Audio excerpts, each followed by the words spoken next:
Bonjour et bienvenue à la mission locale L'Aigle Montagne. Je me présente, je suis Ouedraogo Mariam et je suis en service civique à la mission locale de l'Aigle. Je suis en compagnie aujourd'hui de Dylan, actuellement en service civique international à la mission locale de l'Aigle et en préparation pour un voyage au Burkina Faso. D'accord. Alors nous vous proposons aujourd'hui une émission sur le voyage. À cet effet, nous allons recueillir les avis des jeunes et des professionnels de la mission locale sur ce sujet.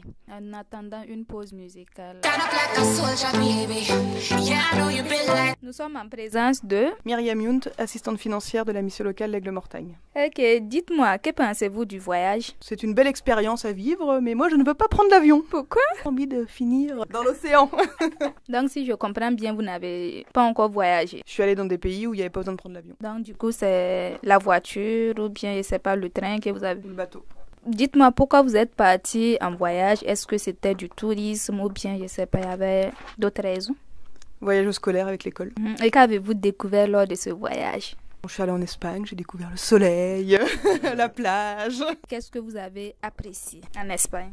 On va voir le changement de culture, c'est sympa, puis le soleil. Ok, maintenant côté préparation, comment vous vous êtes préparé? Côté administratif, médical et puis la logistique également. Ouais, étant donné que c'était des voyages organisés par l'école, j'ai pas fait grand-chose, mis à part carte d'identité en cours de validité. Côté vestimentaire, qu'est-ce que vous avez mis dans vos valises? Des shorts, des maillots de bain, l'huile de massage. Ok, donc ça sera tout et merci Myriam pour m'avoir accordé ces quelques minutes. De rien, c'était avec grand plaisir. D'accord, bye bye. Bye bye. Là, nous sommes en compagnie de... Bonjour, je m'appelle Aurore, je travaille à la mission locale. Bonjour à toi. Alors, que penses-tu du voyage? Ça permet de faire beaucoup plus de découvertes, de rencontrer des personnes. Je suppose que tu es déjà parti en voyage, du coup, à l'étranger? Oui, quelques-uns, l'Espagne, l'Italie, l'Allemagne, l'Angleterre. Pour quelles raisons es-tu parti? Est-ce que c'était plutôt professionnel, plutôt vacances, tourisme Il y a eu les voyages scolaires et après les vacances. Qu'as-tu découvert lors de ces voyages? Ça permet de découvrir plusieurs nationalités, des monuments différents que la France, d'autres paysages. Et toi qui as beaucoup voyagé, du coup, qu'as-tu apprécié lors de ces voyages? La civilité des gens, c'est pas les mêmes que les Français. Je suppose que tu as dû vivre des événements assez marquants dans ces voyages. Et si tu en avais un à retenir, lequel ce serait? Plus le carnaval à Venise. D'accord, ça doit être très festif du coup. Énormément, ouais. Après, il y a aussi la fête de la bière en Allemagne, mais ça reste autre chose. Côté préparation, comment t'es-tu préparé administrativement, logistiquement, médicalement? Est-ce qu'il y avait des vaccins, passeports à faire? Non, parce que ça reste les pays en Europe. Donc au niveau des passeports, pas besoin. Vaccins non plus. Il y a juste au niveau de la sécurité sociale la carte européenne. Une autre question côté valise. Qu'as-tu emmené lors de ces voyages? Je suppose que t'as pas emmené de la bière pour le festival de la bière.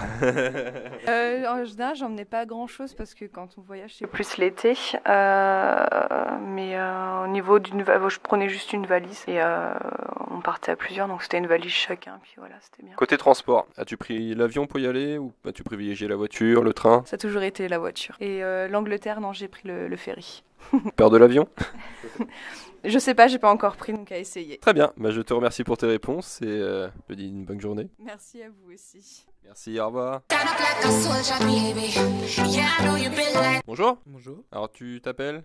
Maxime Clojançon. D'accord, alors je vais te poser quelques questions. Que penses-tu du voyage? Pour moi, le voyage, c'est bien de voyager car on peut faire des souvenirs entre amis, en famille. D'accord. As-tu déjà voyagé en France ou hors de France? Alors, j'ai été une fois en Vendée, 2 fois à Paris et 1 fois à Londres. D'accord. Et pourquoi as-tu voyagé? Est-ce que c'était professionnel, tourisme, vacances Londres, c'était avec mon lycée. Vendée, j'étais entre amis. Puis Paris, j'étais en famille. D'accord. Et tu as apprécié ces voyages? Oui. Qu'y as-tu découvert, que ce soit à Londres ou même dans les régions de France que tu as visitées? Londres, j'ai découvert plusieurs églises. La MFR est très fan des églises. La Vendée, je connaissais déjà, donc... C'était plus du tourisme, plage, piscine, camping. Et Paris, c'était plus shopping. D'accord. Si tu devais retenir un moment marquant un de ces voyages, ce serait lequel? La Vendée, ça serait voyageant entre amis, rigoler, soleil, plage. La fête, quoi. Voilà. Comment t'es-tu préparé pour faire ces voyages? Du côté administratif, du côté médical, du côté logistique Londres, donc la MFR nous a demandé de contacter pour avoir la carte européenne vitale. Du coup, j'ai appelé la carte machin. Paris, j'étais en train.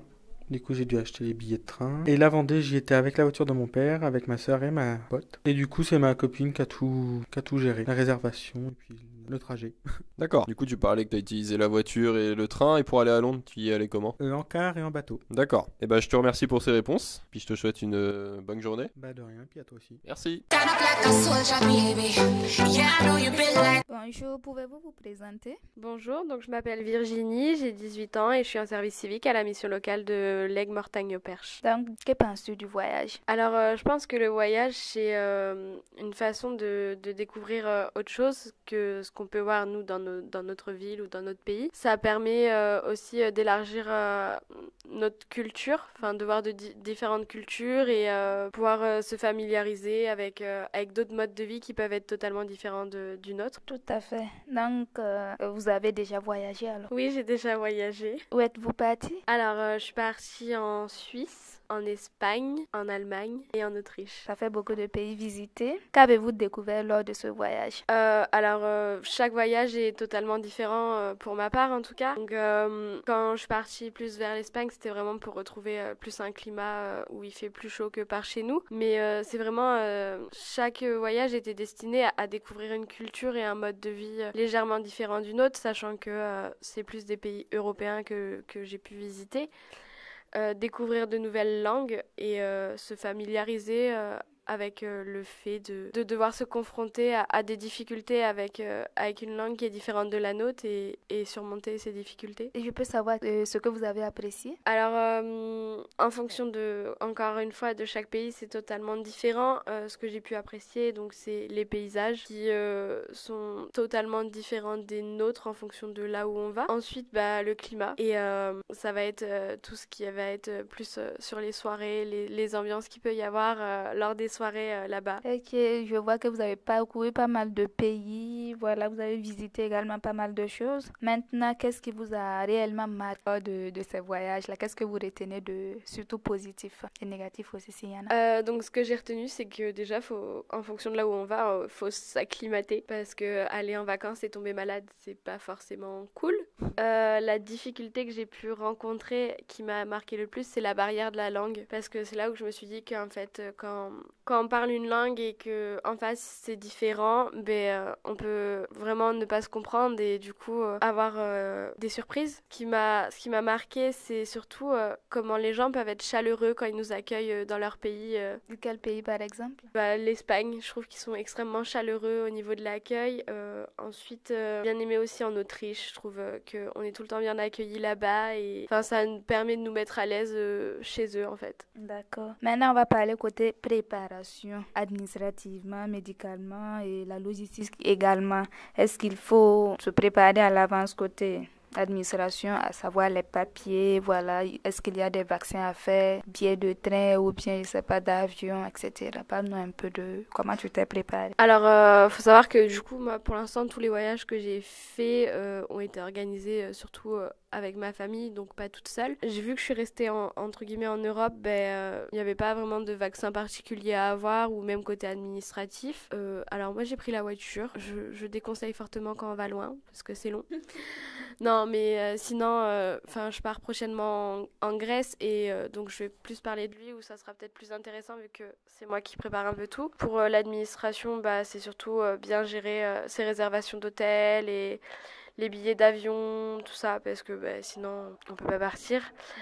Après, moi, je suis quelqu'un qui me focalise pas sur une organisation type. Ça veut dire que je vais réserver un hôtel pour la première nuit, mais après, en fait, je me laisse emmener là où le vent m'emmènera. Donc, je sais pas si c'est le mieux, mais c'est comme ça que je vois mon voyage, en fait.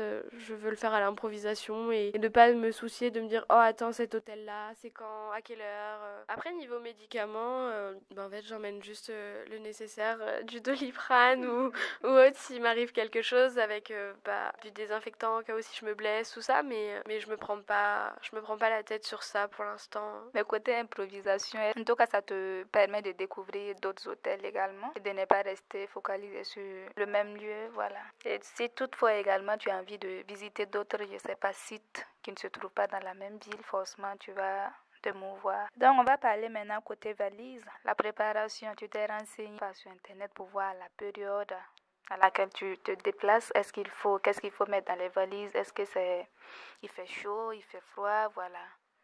Alors, il fera ni trop chaud ni trop froid, donc c'est vrai que quand je vais y aller, on sera dans un climat autour à peu près des 20-22 degrés à peu près, si je me trompe pas trop de ce que je vois là actuellement. Alors, vu que je vais dans un pays où il y a la mer, bah, forcément dans ma valise il y aura des maillots de bain, de la crème solaire.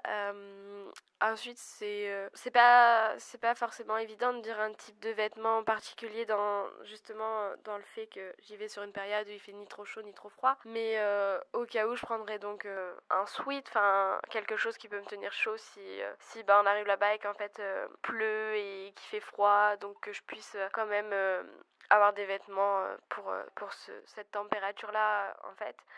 Et sinon, j'y vais vraiment genre un jean, des shorts, des t-shirts et un blouson. Et puis voilà. D'accord. Ok, mais est-ce que au préalable, tu établis un plan de visite?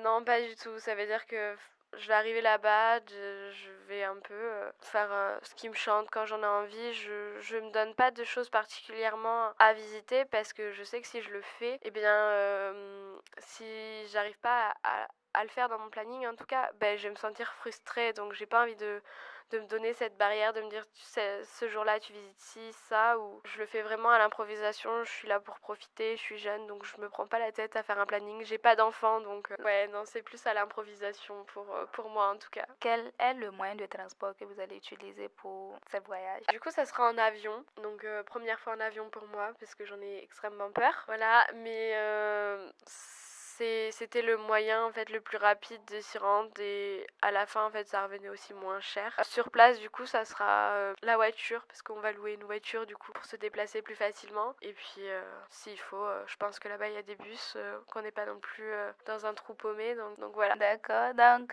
Virginie, je te remercie pour ces quelques minutes. Bien, merci à vous en tout cas, au revoir. Également à ceux qui écouteront cette émission, restez branchés, restez connectés, c'est sur Collective.